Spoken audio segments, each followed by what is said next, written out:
Hello! Hello iOS fans! It's the Agents of Embergard. And in this video we're going to tell you lovely people our first impressions of Embergard.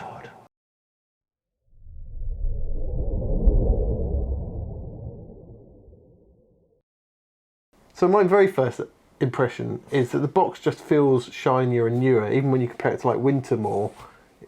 It just feels, I don't know, it's the two-tone aspect of it, the way they don't, it just feels shiny. I think that goes through the whole game. Yeah. The whole thing, it feels like you're playing a new game. It feels like it's the beginning of something new. Yeah. Even though it's Warhammer Underworlds and we played that for 7 years, it feels new. Yeah. Wintermore, in particular, just felt like, oh, it's this again. More of the same and it's complicated slog. and yeah. And more complicated Yeah. and more complex stuff happening. Whereas this feels like it's Full of promise. yeah, like it's been built from the ground up. Yeah, I think it's fair to say the rules overall, they just feel sleeker and just better.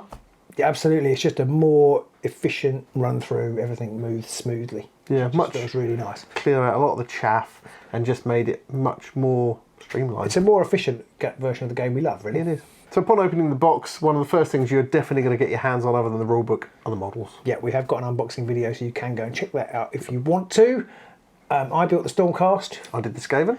And I'm not very good at building models, and these were medium-ish. They weren't that difficult to put together, but like a lot of Stormcast, they end up with big cracks down their shoulder pads and in their cloak. There's one in particular, the Archer. You can't paint him with the front panel put on. So I put it on afterwards, and when I put it on afterwards, there was a big crack down the back, which I couldn't do anything about because it was all painted. So that was a bit annoying.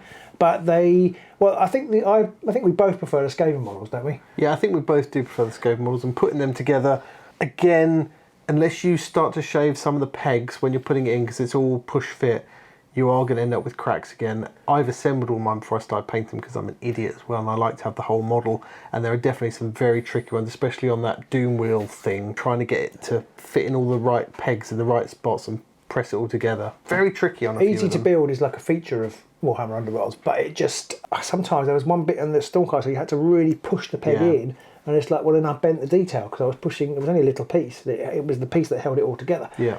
And in the end I stuck it, and I sometimes wonder whether, although it's quite nice that you don't have to have glue, sometimes it would be better just to have glue and stick them together. Yeah. Once you've had a look in the rules and you've put your models together, one of the next things you're going to look at, I think, is going to be the warband cards. Yes, they've been remodelled. There's been quite a lot of comment about them online. I don't think they look as nice as the old ones. I quite like the artwork for the old ones, but my major first impression is it's really, really easy to tell which fighter is which. Yeah. And so in your Skaven, you can see immediately because some of the Skaven, one mat looks much like another, and even the Stormcast sometimes these three are quite distinguished. They all blur together, but they do start to blur together. So you can very quickly tell. So I imagine if you had cards for warbands like the Exiled Dead or something like that, it'd be nice and easy to tell who is who. I must admit, overall, I think I prefer these ones. I remember some of the old cards, especially. You're such a glazer. I know, the pictures on some of them weren't great, and these are really nice and neat and clear, and it just gives you everything you need. It's much easier to find. But there's no interpretation. Yeah, exactly. Like literally, that has to be. It has to be them. That card has to go with that model. There's also, nothing, no text. No text. No text. There's not reams and reams of tiny text lines to go, oh God, how do I work this out? And then one card telling you to go and look at another fighter's card. You're like, which fight is that one? They've really cleaned that up nicely. So that is a definite. I almost, there's quite a few of these things. It's so subtle you almost don't notice it. You know what I mean? I didn't really think about it, but you're absolutely right. There was none of that searching around for inspired conditions or special rules or all of that. Especially when you looked at like the Thrice or Discord and the cards, it was just text, just covered in text all over it. So none of that at all. It's nice and clean and clear and crisp. Talking of things that are clean and clear, the board, single board, which is quite a big departure, but I really like it. Yeah. It's quite funny. I mean, the double board was an Underworlds thing, but the single board is really easy. There's no faff about setup or whatever. It's nice and easy. And actually, although the hexes are slightly smaller, you've got more hexes to play with. And it feels like it, doesn't it? It feels like a bigger playing area, more like an arena. It's quite interesting. It really set up a kind of, this is the whole area, whereas when you have the two boards, like this is my board and that's your board. And it's a really weird thing. It's just purely psychological. It's kind of like, well, this is my zone. I didn't feel like that. It's no longer your board and my board, it's our board. Exactly, yeah, which had a really subtle change to how I was viewing the game, I think. And it made the whole thing just feel much bigger, even though, like you say, there's not a great deal different in the number of hexes, but if you offset it, things get much narrower, much quicker, whereas this, it's just bigger, and it feels like, although you are closer to each other with the starting hexes, you're not that close to each other, and they're still much easier to get away if you need to. I suppose because we were playing 3 and 5 or whatever. Yeah, maybe. And I certainly for one of the games I set them quite far back. It didn't feel like you were much closer or on top of each other, or, you know, it was like they're talking to people who are moaning, "Oh, you're going to have to fight immediately." I don't feel like that's true, especially if you're playing a smaller warband. Yeah, and not only that, you mostly had to do that before anyway, and if you weren't, it was because you were just setting up a very negative play experience for your opponent where they had to spend a whole round running towards you. Not quite possibly. Setting up a game, getting ready to play your first game. In fact, all through the game, if you've played this game before, you will make assumptions about how things work. And there are quite a few, and we're going to do another video about the changes, and there's quite a few subtle changes that you might not notice, and there's probably some we haven't yet noticed. Yeah. But you will make assumptions, and you will be wrong, Yeah. and you will discover, oh, that's not how I thought it would be. And yeah, it's just try and read the rules carefully, but the best way to do it is get stuck in. Try and watch a few of the GW games, watch our games, and then even if we do something wrong, you'll point out what we've done wrong and tell us, but you'll just see things that you might have done wrong. So I think you will make assumptions and you will get stuff wrong, but that's the same with every single game I've ever played. So there's no reams of text. The only place there are reams of text, if you like, is the War Scrolls. The War Scrolls. I've got the wrong one. I've got this game one. Oh. I like these. They add the flavour that people are looking for. There's not loads of flavour, I suppose, but then there's as much flavour as there were on your warband cards, just in a single place. And as much flavour as I ever really cared about when I was. No, I know you're not massive. You lost your sense of taste in an accident in Argentina. When I started running this channel with you. So yeah, the abilities on the main part of the card, you put tokens on them and you take them off when you use them. They are once per game. They're fairly easy to remember. A couple of them, certainly for the Stormcast, you need to do it.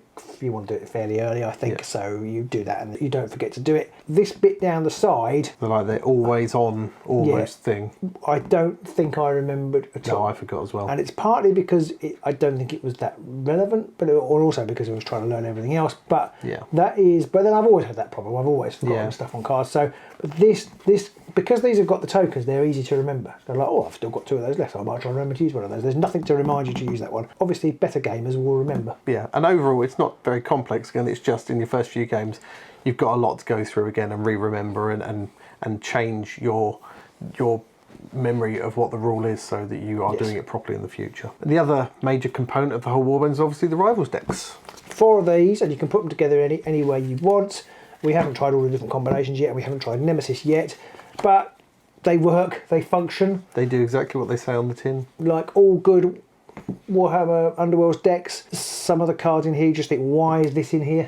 Yeah. When am I going to use this? But others are, oh, this is great, I'm definitely going to use that. There's one card in the Countdown to Cataclysm deck which obviously keys off of one of the other cards. It's like if you don't get them both out in the right order, then they're both kind of useless, but if you get them out in the right order, they're going to be amazing together. Right, yeah. I found that some of the objectives came out in the wrong order for me, and they were very hard to score late in the game. Yeah. That's how it's always been. That's how decks go. So you can immediately see there's some changes to be made if you're going to do Nemesis.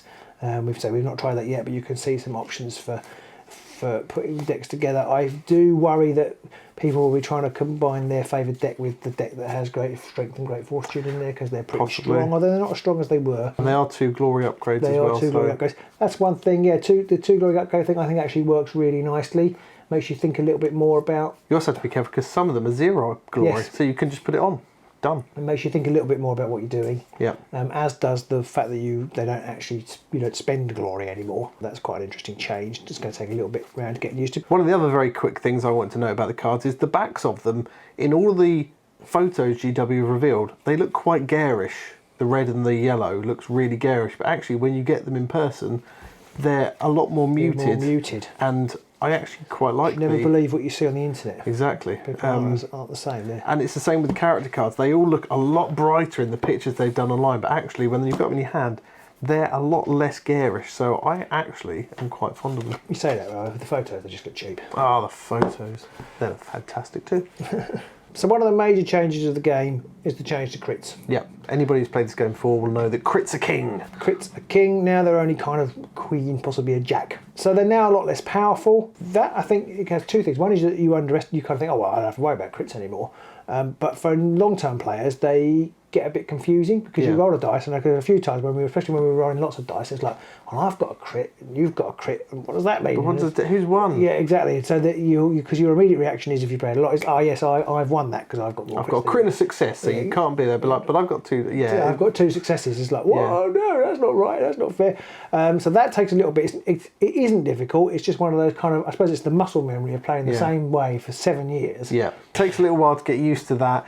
But once you do, the game still, again, flows just the same as before. If anything, it feels a lot of people were worried it was going to be favouring aggro a lot more. And it kind of felt to me like it wasn't as heavy aggro. You would run in and you would hit someone.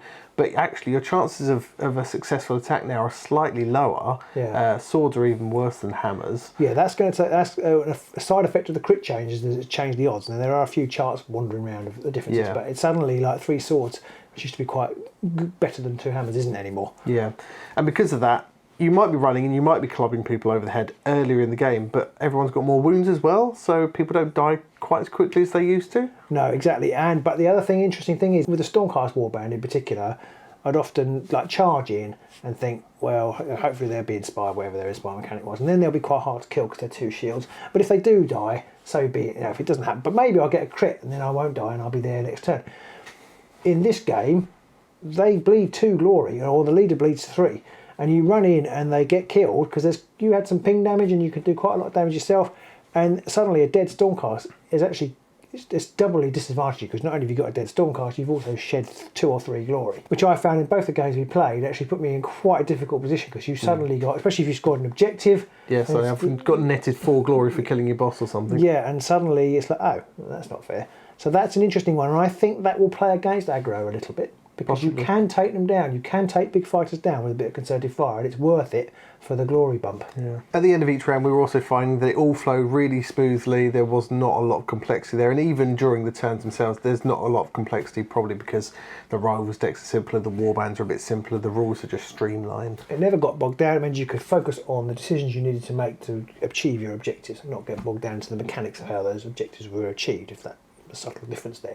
But you were thinking about the board state far more than your card state, which I quite liked. There was not any kind of, you forgot about this inspire step just before your surge step, which means I've actually inspired this fighter, which means your surge is no longer valuable. It's just, there's none of that anymore. That all worked really smoothly. Scoring glory was easy, the card timing was easy, which was really good. So, and I think we played through the games fairly quickly, even though we were learning it and chatting about it and recording it. So yeah, I enjoyed those first games, and they didn't get bogged down in it like they used to. Overall, playing the games, we felt that they had more of a new Shadespire kind of feel to them. Yeah, it definitely felt much more like Shadespire, a real Shadespire vibe. Certainly, it felt more like Shadespire than it did like Death Gorge. Yeah, I think that's because the rules are simpler, but there's still that sort of streamlined element to it. So even though there's still that complexity there within the game to play it, the rules to govern it are much more straightforward and streamlined. Yeah, and nobody got excessive glory running away with. No, not massive.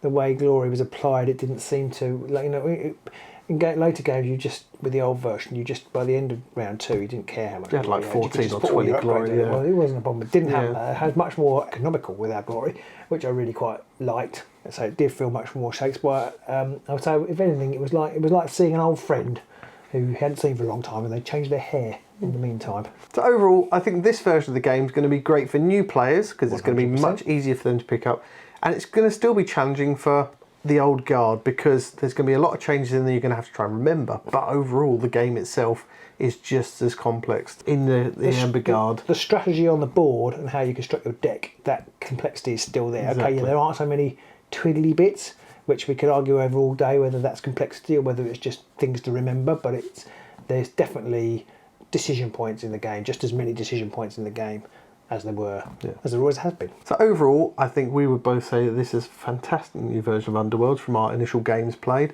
and we're really looking forward to all the new additions to come. Absolutely, there's loads of new content coming for the game, which I'm really looking forward to trying out. We haven't seen any of that yet. We will be covering it in depth on the Agents of Sigmar. So if you've played a game and you'd like to let us know what you thought, or if you've seen it played and you've got any questions about it, do ask us in the comments below. Absolutely, and if you want to see all that coverage in depth, do make sure you click that like button. And click that subscribe button. And don't forget to ring that bell so you get all the notifications when we put up a new video or do live. We're going to be doing more live shows as we go forward into Embergard. Yes, so keep an eye out for those ones. And if you want to shape how the channel moves over the next coming months, then do feel free to join us on our Patreon Discord. It's getting ever bigger, and we're chatting all about new Underworlds on there, and you'll get to sort of determine what warbands we play and what sort of content we make if you're on there. So do join in. I love the Discord. It's one of the best things I've ever created. Yeah. So we'll see you soon, probably in the Embergard. Absolutely.